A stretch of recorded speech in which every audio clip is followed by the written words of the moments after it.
یہ وہ نکات ہیں جو بنیادی طور پر ہر جرنلسٹ کو ہر میڈیا ہاؤس کو ہاٹ بھی کرتے ہیں اور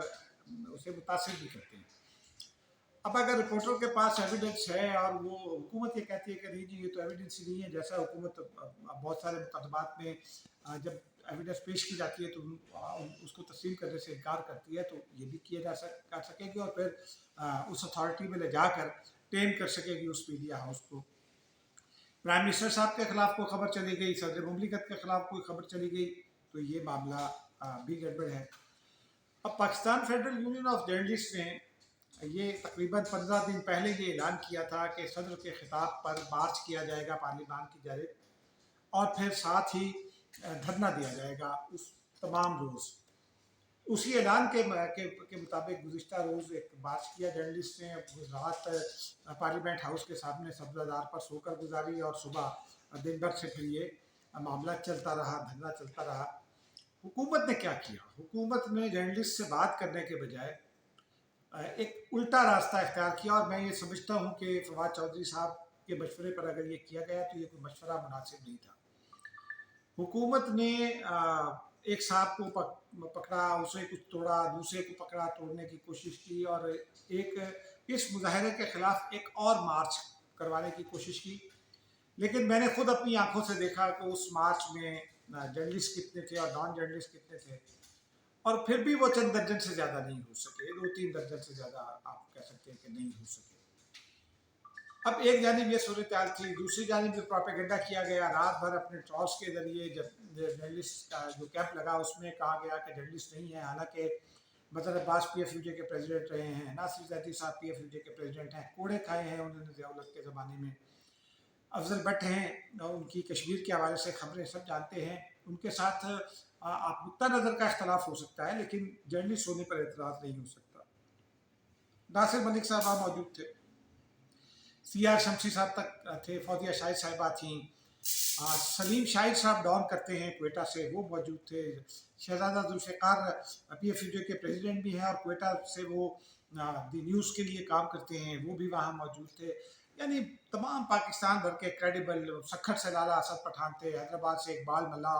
خالد کھوکھر صاحب تھے، کراچی سے دوست آئے ہوئے تھے، تو تمام کریڈیبل جرنلسٹ یہاں موجود تھے دھرنے میں۔ پھر بلاول بھٹو زرداری بعد میں وہ 2 دفعہ آئے، ایک دفعہ خود آئے، پھر دوبارہ اپوزیشن کے ساتھ آئے، شہباز شریف صاحب، بلاول بھٹو زرداری صاحب اور پوری اپوزیشن اور تمام اپوزیشن جماعتیں، حتیٰ کہ ایم کیو ایم نے بھی اس میں شرکت کی ذاتی حیثیت میں، وہ حکومتی اتحادی ہیں، اور انہوں نے وہاں واضح طور پر اعلان بھی کیا، جی ڈی اے کے کچھ لوگ بھی وہاں دیکھے گئے، صرف حکومتی پارٹی پی ٹی آئی نہیں آئی وہاں۔ اچھا، اب یہ گزشتہ روز یہ ساری کہانی چل رہی تھی، اور اس میں جو پارلیمانی رپورٹرز ایسوسی ایشن ہے پی آر اے، پریس گیلری کو جو ڈیل کرتی ہے، منتخب ایسوسی ایشن ہے، وہ ہمارے ووٹ سے منتخب ہوئی ہے۔ پی آر اے سے اسپیکر صاحب نے 2 دن پہلے رابطہ کیا، ان سے یہ کہا کہ جی آپ لوگ کیا واک آؤٹ کرنا چاہتے ہیں۔ پی آر اے کی پارلیمان سے واک آؤٹ کا طریقہ یہ ہے کہ کوئی بھی اگر ایشو ہو تو نیشنل پریس کلب یا کراچی پریس کلب یا لاہور پریس کلب یا پی ایف یو جے کا کوئی دڑا وہ پی آر اے کو لکھتا ہے، اور اگر وہ ایشو جنرل ہوتا ہے تو پی آر اے کی ایک کمیٹی ہے، وہ اس کو ویٹ کرتی ہے، اس پہ ڈیبیٹ کرتی ہے، اور اس کے بعد فیصلہ کرتی ہے کہ واک آؤٹ یا بائیک آؤٹ ہونا ہے کہ نہیں۔ اس دھرنے کے حوالے سے جو Pakistan federal union of journalist کا سب سے ایکٹیو دھرنا رہا ہے، اس کی درخواست آئی تھی، پی آر اے کی کمیٹی بیٹھی، انہوں نے ڈیلیبریٹ کیا، انہوں نے اس مسودے کا بھی جائزہ لیا، حکومتی دھمکیوں کا بھی جائزہ لیا، اور چونکہ پی آر اے جاتی بھی ہے وہاں، جب جو کمیٹیاں ہیں، انفارمیشن کمیٹیاں ہیں جو سینیٹ اور قومی اسمبلی کی، وہاں وہ اس پروسیس کا حصہ بھی ہے، تو انہوں نے تمام تر صورتحال کا جائزہ لینے کے بعد واک آؤٹ کا بھی فیصلہ کیا اور بائیک آؤٹ کا بھی۔ لیکن حکومت کی جانب سے پہلے تو اسے ناکام بنانے کے حربے استعمال کیے گئے۔ اسپیکر صاحب نے پی آر ایس کے عہدیداروں سے رابطہ کر کے ان سے بات کی اور ان سے یہ درخواست کی کہ آپ کا حق ہے کہ آپ واک آؤٹ کریں یا بائیک آؤٹ کریں، لیکن اگر 2 میری درخواستیں مان لیں، پی آر اے نے کہا بتائیں، تو اسپیکر صاحب نے درخواست کی کہ ایک تو شور شرابہ نہ ہو، گالم گلوچ نہ ہو، کوئی جھگڑا نہ ہو، اور دوسری درخواست یہ تھی کہ جب واک آؤٹ کر رہے ہوں تو گیلری سے واک آؤٹ تو کر جائیں، لیکن اگر کچھ لوگ گیلری میں بیٹھنا چاہیں تو ان کو زور زبردستی سے نہیں اٹھانا۔ یہ ایگری کر لیا تھا پی آر اے نے۔ آج صبح تک یہی فیصلہ تھا. کارڈز بھی جو تقریباً 100-150 کارڈز جاری ہوتے ہیں ہر سیشن کے لیے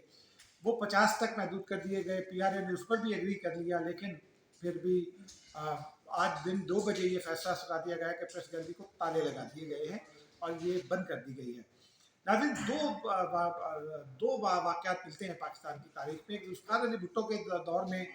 اور ہم اس کے عینی شاہد نہیں ہیں, لیکن ودود قریشی صاحب ایک سینئر جرنلسٹ ہیں, انہوں نے یہ بتایا کہ جب ولی خان اور اپوزیشن لیڈرز کے ساتھ کوئی تنازع تھا حکومت کا کسی ایک بل پر, تو اس میں سارجنٹ ایٹ آرمز نے ولی خان صاحب کو اور اپوزیشن کے بعد لیڈرز کو قومی اسمبلی سے اٹھا کر باہر نکالا تھا. اس وقت بھی پریس گیلری شاید بند کی گئی تھی. اب وہ مجھے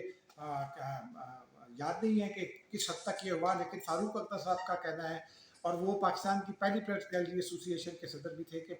یہ واقعہ پہلی دفعہ ہوا. لیکن اگر ایسا ہوا بھی ہے تو واک آؤٹ کے ڈر سے حکومت کی جانب سے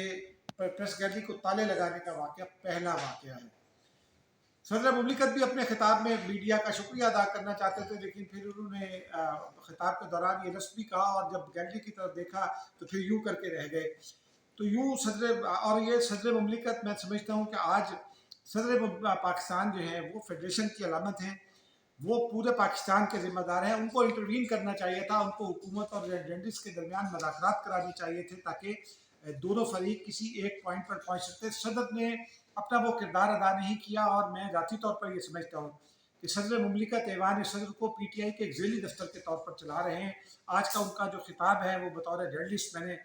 تقریباً 30 سال میں بہت سارے خطاب, تقریباً تمام بھی خطاب رپورٹ کیے ہیں. صدر کا خطاب دو پوائنٹس پر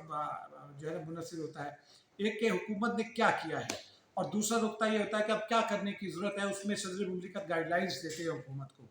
لیکن دوسرا نقطہ آج مفقود تھا صدر کے خطاب میں, اور اس پر انہوں نے بات ہی نہیں کی. اسی سے آپ اندازہ لگا لیں, صدر مملکت بس اسٹیپ لگائے چلے جاتے ہیں. حکومت نے ماضی میں ہم نے دیکھا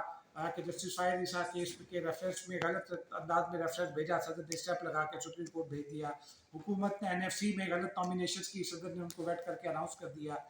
تو یہ آئینی خلاف ورزیاں بھی ہو چکی, اور آج چونکہ آئین یہ پاکستان یہ حق دیتا ہے صحافیوں کو کہ وہ پارلیمانی پریس گیلری کو رپورٹ کرے, تو یہ آئین کی بھی ایک خلاف ورزی سمجھی جائے گی. اور اب پی ایف یو جو آج دھندا تو کامیاب ہو گیا, حکومت ڈر گئی اور اس سے پریس گیلری خود بند کی. لیکن اب Pakistan federal union of journalist کی فیڈرل کا ایگزیکٹو کونسل کا اجلاس ہے لاہور میں 15 سے 17 تک, اس میں تحریک کے اگلے مرحلے کا فیصلہ ہوگا. اب دیکھیے پی ایف یو کیا فیصلہ کرتی ہے. لیکن آج ثابت ہو گیا کہ حکومت میڈیا کے دباؤ میں آ گئی, اور اس نے وہ کام کر ڈالے جن کی نہ آئین کا اجازت دیتا ہے, نہ قانون, نہ ہی جمہوری روایات, سب کو حکومت نے آج پامال کیا. ناظرین, اب آتے ہیں دوسرے ایشو کی جانب. تحریک طالبان پاکستان ہمیشہ سے ایک ایشو رہا ہے. پاکستان میں 70,000 لوگ اپنی جان سے, بلکہ 80,000 لوگ ایسٹیمیٹڈلی اپنی جان سے گئے دہشت گردی کے نتیجے میں, اور موسٹلی تحریک طالبان پاکستان نے ذمہ داری قبول کی. اے پی ایس کے واقعے میں تحریک طالبان پاکستان ملوث تھی. ہم اس بات پر حیران ہیں کہ ابھی تک حکومت کی جانب سے تحریک طالبان پاکستان کے جو مطلوب لوگ ہیں ان کو حوالے کرنے کا مطالبہ نہیں کیا گیا طالبان سے. لیکن طالبان کی جانب سے, افغان طالبان کی جانب سے پاکستان کو یہ یقین دہانی بارہا کرائی گئی ہے کہ تحریک طالبان پاکستان کے لوگوں کے پیچھے وہ نہیں ہیں. لیکن اب جو تازہ ترین اطلاعات ہیں, اور گزشتہ روز ہماری ملاقات ہوئی تھی ڈاکٹر مرید یوسف سے جو نیشنل سیکورٹی ایڈوائزر ہیں, انہوں نے یہ خبر دی کہ افغانستان میں طالبان, تحریک طالبان پاکستان, ناٹ تحریک طالبان افغانستان, کہ ان کا گٹھ جوڑ داعش کے ساتھ بن رہا ہے, آئی ایس جو ہے اس کے ساتھ بن رہا ہے, اور القاعدہ کے ساتھ بن رہا ہے, اور یہ کوئی ایک اچھی علامت نہیں ہے. ہم نے شاہ محمود قریشی صاحب سے بھی پوچھا تھا, ان کا بھی یہی کہنا تھا, مرید یوسف کا بھی یہی کہنا تھا کہ تحریک طالبان پاکستان کے حوالے سے حکومت پاکستان کے موقف میں کوئی تبدیلی نہیں آئی ہے. لیکن ناظرین, اس میں بڑی بات یہی ہے کہ حکومت پاکستان کو جس طرح سے, جس شدت سے یہ معاملہ اٹھا کر ان کو حوالے کرنے کا مطالبہ کرنا چاہیے تھا, ابھی تک وہ نہیں کیا گیا.